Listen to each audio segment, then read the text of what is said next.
Ako po si Evelyn Roalios, sa taga Malaya. Bali, nag-start kami ng lumian na ito noong September 10, 2017.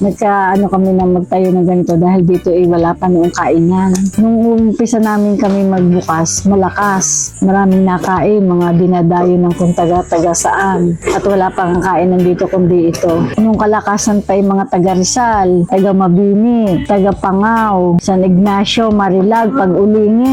Dito ay pila. Halos kami naubos na ng 30 kilos. Nakailang taon naman ganyan. Pero nung magtagal, humina na din at marami na nagtayo. Ang ino-offer namin bilomi, yung mga pansit bilao, di nga nagtsatsaga pa rin, napaka-ukunti. Minsan pinakamagaling na ang makasampu, 5, dito sa sa Malaya. Ay di katabi ng barangay hall. Lumian Sanayon ang pangalan. Kaya aking iniimbita dito sa aming lumian na kayo bumalik uli at gayon pa rin naman ang aming luto, hindi naman nagbabago at hindi naman dinamahal. Salamat sa mga napunta dito at para kumain ng una at hanggang sa ngayon naman, salamat pa din sa kanila.